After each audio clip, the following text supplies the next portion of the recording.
પોરબંદર મહાનગરપાલિકા બનતા છાયા નગરપાલિકાના પૂર્વ પ્રમુખે રાજ્યના મુખ્યમંત્રી ભૂપેન્દ્ર પટેલને રજૂઆત કરી। રાજ્ય સરકાર દ્વારા પોરબંદર છાયા નગરપાલિકાને મહાનગરપાલિકાનો દરજ્જો આપ્યો છે। હવે માત્ર પોરબંદર મહાનગરપાલિકા બનતા છાયા નગરપાલિકાના પૂર્વ પ્રમુખ ભોજાભાઈ કાનાભાઈ ખૂટીએ રાજ્ય સરકાર સમક્ષ પોરબંદરની સાથે છાયાનું નામ જોડવાની માંગ રાજ્ય સરકાર સમક્ષ કરી છે અને એવું જણાવ્યું છે કે છાયા એક સમયે પોરબંદરની રાજધાની હતી, આથી પોરબંદર સાથે છાયાનું નામ મહાનગરપાલિકામાં જોડવું જોઈએ।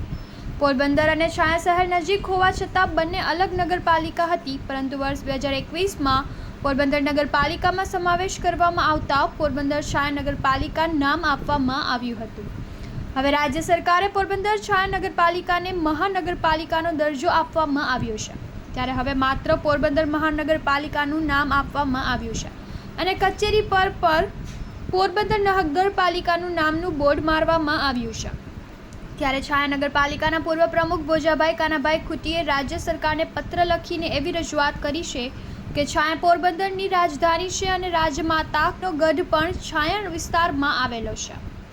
છાયા શહેર એક ઐતિહાસિક શહેર છે, ત્યારે મહાનગરપાલિકા બન્યા બાદ માત્ર પોરબંદરનું નામ આપવામાં આવ્યું છે, ત્યારે પોરબંદરની સાથે છાયાનું નામ જોડવામાં આવે જેથી છાયા શહેરની ઓળખ યથાવત રહે તેવી છાયા વિસ્તારના લોકોની લાગણી અને માંગણી છે।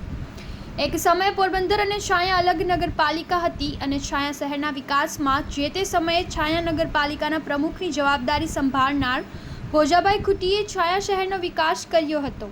છાયા શહેરના મોટાભાગના રસ્તાઓ સિમેન્ટથી મઢવામાં આવ્યા છે। નગરની રચના પણ ખૂબ સરસ છે। આ ઐતિહાસિક છાયા શહેરની ઓળખ યથાવત રહે તે માટે નગરપાલિકામાં પોરબંદરની સાથે છાયાનું નામ જોડવામાં આવે તો સોનામાં સુગંધ ભરશે તેમ પણ ભોજાભાઈ ખૂટીએ જણાવ્યું હતું। પ્રથમ છાયા પોરબંદર નગરપાલિકા અલગ અલગ નગરપાલિકા હતી, પરંતુ બે સાથે મળી અને પોરબંદર છાયા નગરપાલિકા સંયુક્ત થયું। પછી સરકારશ્રીએ સંયુક્ત નગરપાલિકામાંથી મહાનગરપાલિકાનો દરજ્જો આપ્યો, તો એ મહાનગરપાલિકામાં છાયા નગરપાલિકાનું નામ જોડવામાં આવે એવી અમારી રજૂઆત છે।